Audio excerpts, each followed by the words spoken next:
All right. What is up? What is up, YouTube boxing family?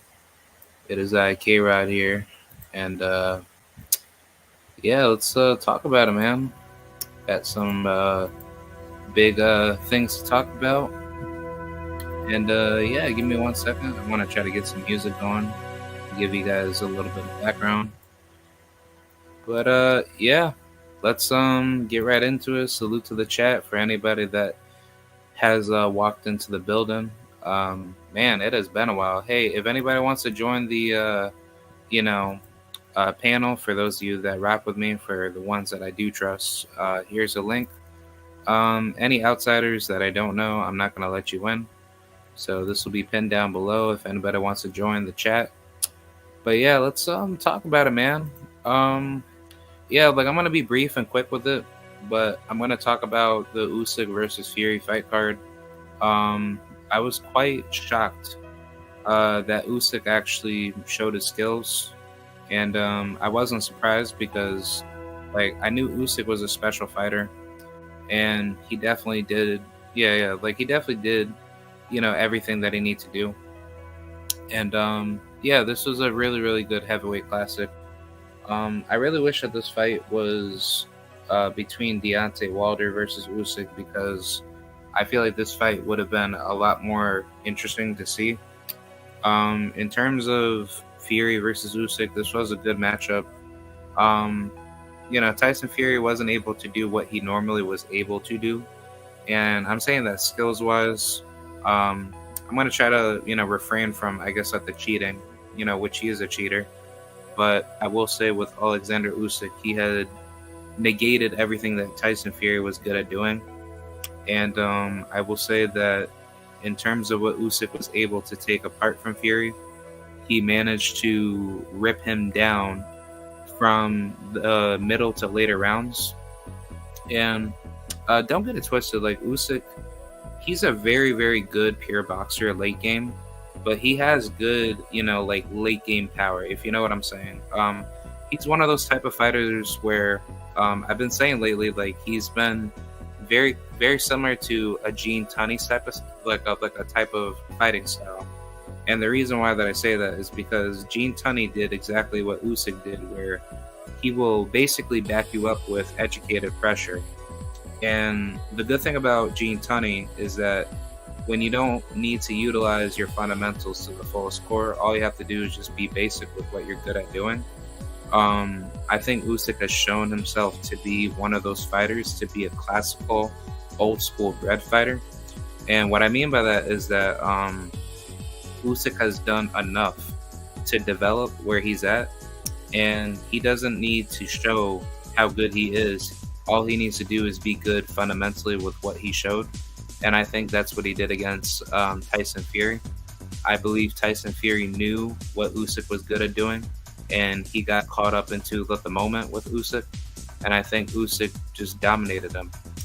Now, the big question that is spiraling around with Usyk cheating, I'm not too sure about that. Gervonta Tank Davis did say through a Twitter post not too long ago, where he potentially believes Usyk potentially cheated against Fury by using an inhaler in the fight illegally. I'm not going to get too deep into that, but I'll probably save that for like my Instagram videos to break that down. I already made like a video like about it to talk about it. So I will say for the fight, at least Usyk did what he had to do, and he succeeded.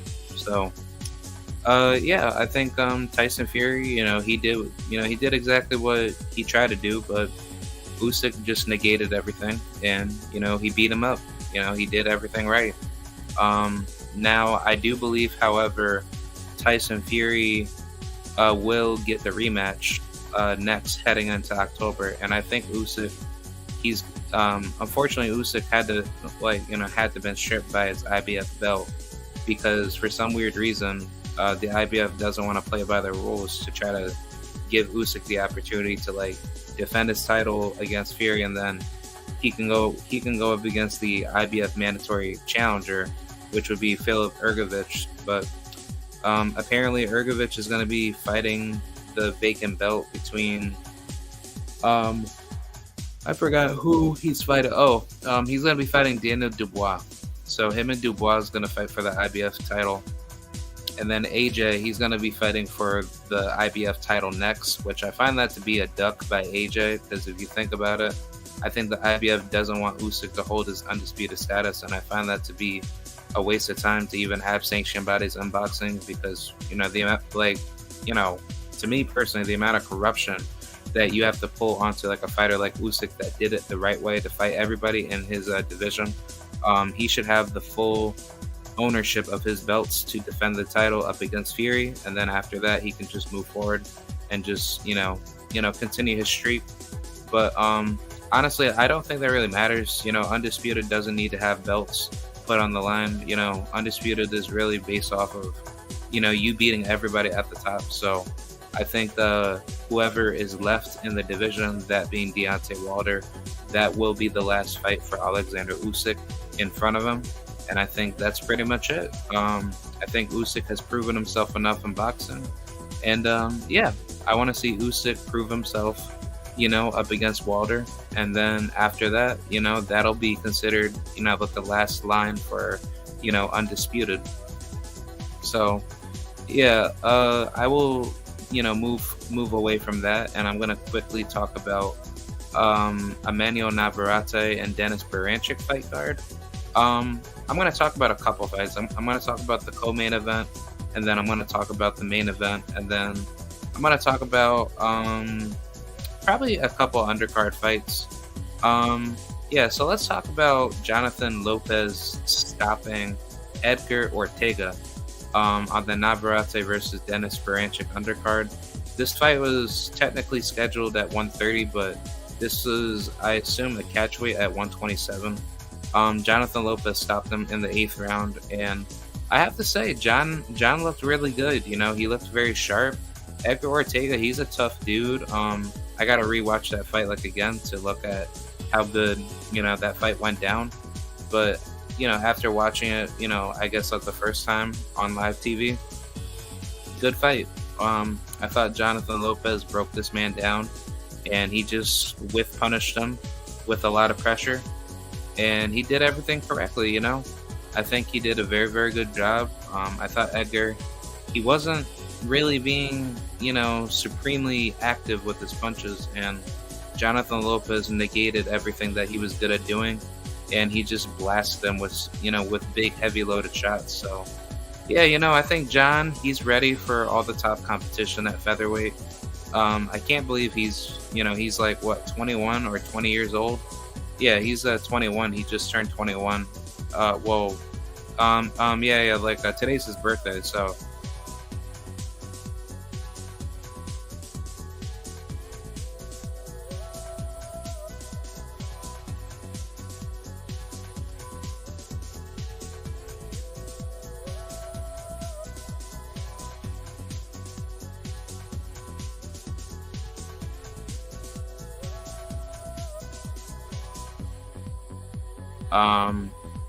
There definitely needs to be more progress from him. And I think Jonathan Lopez, he'll be ready for everybody. It's just more he needs to, continue to fight good competition, and I think he'll be fine. I think as far as that goes, Jonathan Lopez did what he had to do against Edgar, and, he beat him, pretty good. Now, with the next fight, with Emiliano Vargas stopping Angel Varela, I wasn't really too surprised with this fight. I actually wanted to see a better opponent. Angel's a okay guy. If you guys don't know who he is, he recently got stopped by Peter Kamokov. And for those of you guys that don't know him, he's a pretty good fighter. Kamokov, this guy was a really, really dangerous fighter back in the PBC days. And don't get it twisted. I mean, it's not the greatest fighter out there, but, he was putting a lot, he was knocking dudes out, and he had really, really good power. And, he fights a middleweight now, but, he fought that guy, and he got blasted in 2 rounds. So, I mean, I don't understand why he would fight a guy like him. I mean, it just makes no sense. This guy didn't really do much. So I mean, for Angel to go from 154 all the way down to 140 just makes no sense to me. So I feel like this was just like a cherry pick fight, and I don't think Emiliano Vargas is getting any better doing that. So I want to see him and Abdullah Mason fight each other soon in the future, and I think he'll be fine. I mean, Emiliano has skills, but I want to see more out of him. So yeah, let me talk about the other fight with Richard Torres stopping Brandon Moore. This is a very, very good fight. I was actually pretty surprised that Richard did his thing. It was good that he beat Brandon Moore by KO, because I thought Brandon was going to find his rhythm and try to hurt him. I didn't really think Richie was going to have a lot of trouble with Brandon, but knowing that Brandon, he has his flaws by not being defensively responsible and him getting blasted with big shots, I just knew that was going to come, with a guy like Richie. And yeah, I think Richie did his thing. He basically negated everything that Brandon was good at doing, and that's exactly what it did. There could be speculation based off of where this fight could have gone if Brandon got into his rhythm, but Richie took everything out of him and he just pounded him all night long. So yeah, Richie definitely improved that night, and he's definitely going places if he gets better with the skill set.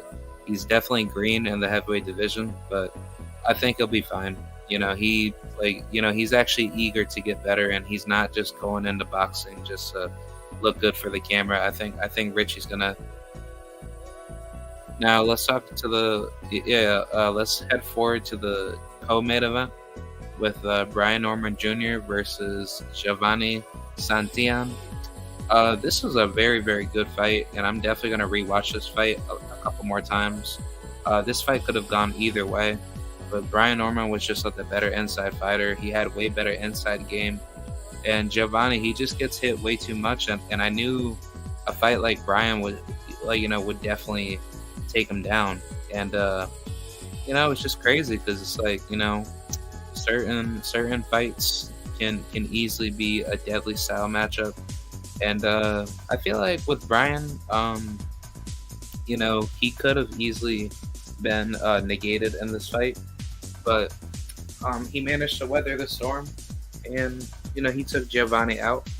I think Giovanni Santillan reminds me a lot similar with like a really strong, like I don't want to be like too literal with certain fighters that were good, but if you could like go back to like any good Mexican fighter that was like on the come up in like the lower weight classes, like I'd probably say maybe like it's really hard, but I'll probably say like he'll be next to like a Antonio DeMarco type fighter. Come forward, use a lot of pressure, use a lot of good shots to the body, but he was always just wide open for like a big shot. And that's always been a style like him. Like he's just like a come forward dog because he's so eager to like prove himself of like why he's so good on the inside, but he's not actually boxing. He's just like he's just a classical brawler. But Brian Norman Jr., he got pieced up in this fight, and this was a good comeback fight for him in the sense where Giovanni Santillan, he did what he had to do, but his style just got outgunned, and Brian Norman Jr. just knocked him out cold. He just beat him up badly. So I think with this victory, this is a very, very good victory because if you guys didn't know, in his last fight, he went up against Janelson Boca Chica Figueroa, and Janelson, he put hands on him. I thought Janelson was about to stop him and knock him out, and surprisingly, Janelson had a huge, severe cut along with Brian, and I guess the fight was waived as a no contest, unfortunately. So I want to see him and Janelson fight for the WBO interim title, but if that cannot come to fruition, I want to see him and Jaron Ennis fight. I think that's a really good fight to be made, and I think that's the best money fight for him. So I think between those two names, that's pretty much what should happen. I do know that Brian did say, in a recent online statement, if I'm not mistaken, or some interview where he said that he wants to fight Conor Benn. So I'm definitely for it. I think Conor Benn is a very, very good fight. I won't be against that. I think that's a really good way to just get yourself, in that, you know, um, in that conversation. So, yeah, I think that should be the next step for Brian Norman. You have the WBO title. You should probably wait that out and see what happens if Crawford's going to defend his title, which I don't think Crawford is going to, really think about Brian Norman Jr. I think Crawford's just going to focus on 154, and I think he's going to, vacate his title. So I think Brian Norman Jr. should wait this out. I think he's going to get elevated to becoming the champion. And just go ahead, defend your belt or unify your belt against Jaron Boots Ennis. I mean, it would be best to just defend the title so you could at least put yourself as a champion, because at least that way, you're not like risking everything for your belt to be quote unquote lost in your first world title, defense or unification against Boots. Like, I'm not trying to advocate to say he could potentially get cooked by Jaron Boots Ennis, but I just think on a political scale, well, not political, but I would say on an economic scale, it'd be better to just defend your belt up against a Janelson Boca Chica of Figueroa, or fight Conor Benn, because at least that way, those are big fights where, there's good controversy between these fights. So I think that makes perfect sense if you're going to be elevated as a champion, even though that you are technically the interim champion to be the mandatory. So, I mean, it's okay. I mean, it's just more you have to think about it on the economic end, which route makes more money. And I would say Brian Norman Jr., he's definitely going to make a lot of money fighting Jaron Boots Ennis, because I think Matchroom will definitely put up a good $3 million plus for that fight. And I mean, Janelson, he's going to get his shot. I think it's just best for Janelson. If he can't get Brian Norman Jr., he could stay busy by just fighting anybody else that's good in the welterweight division. And he'll be fine. I think the welterweight division is definitely on fire. It's one of the deepest, divisions in boxing, next to the super welterweight division. So, yeah, I mean, we'll just have to see what happens. That's just how I see it. But yeah, let's get on with Emmanuel Navarette versus Denis Berinchyk. I thought Berinchyk lost this fight. I didn't see Navarette really losing. I might have to just rewatch up the fight a couple more times, but I just think Berinchyk, he didn't really close out that well, and he's very limited on the inside. He's very susceptible of getting punished very early, and I think Navarette, he looked at that very quickly, and I would say Navarette should have been favored to win. But it's fine. It doesn't matter if Berinchyk wins. I think the rematch makes more sense, because if it's a split decision, then there's controversy to be made. So I think Navarette and Berinchyk, they should definitely run that back, and I'm definitely for seeing this fight. So I think based out of what we've seen out of Navarette's skill set, I think he's very, very good. I think he's proven himself to be a very skilled fighter, and it would have been nice to see him make history to be a 4-division world champion next to Juan Manuel Marquez, if I'm not mistaken, and many other Mexican greats. But hey, it's fine. I think Navarrete can definitely get a belt at 135. Would I say it's best to probably fight anybody else in the lightweight division? I'd say possibly. I mean, I don't mind seeing him go after Shakur or go after any other guy at 135. I know Frank Martin and Tank, they're going to fight, coming up in June. But other than that, I mean, there's really nobody else I could think of. I mean, he could go up against, I'll just say for a spitball, like looking at the lightweight division. Let's see. The lightweight division, you got plenty of competition. You got Zaur Abdulwalev. I like that fight. That's a really, really good fight. I like Raymond Marataya. Mark Chamberlain is okay. I mean, I don't think he's really that good. I think I think he'll just get knocked out. Um, I wouldn't mind Keyshawn Davis. Keyshawn Davis is a very, very good fight. I know Edwin De Los Santos. Like, I wouldn't mind that fight. That's actually a really good fight. Um, Giovanni Cabrera, I like that fight. That's a good fight. Floyd Schofield, he's gonna fight Ashton Still, so that's gonna be interesting. But yeah, I mean, everybody else is kind of like, it's okay. I wouldn't mind like Angel Fierro, or maybe like I don't know, Miguel Berchelt. I think Berchelt is done, so I don't want to put him in that category. But yeah, I don't really know, man. I think Navarette is fine. He should just take his time and just fight whoever is available. But it should be, it should just be good, leveled opponents that are gonna get you right. And I wouldn't mind like a Nahir Albright, or you could fight, I don't know, there's plenty of guys out there like Diego Torres, or fighting anybody in the top 15 is okay. I like the Keyshawn Davis fight because he could easily knock out Keyshawn Davis if he has the right tools in that fight. And I think that's a really good style for Keyshawn, because Keyshawn Davis will be tested, and that's gonna make him think in that fight.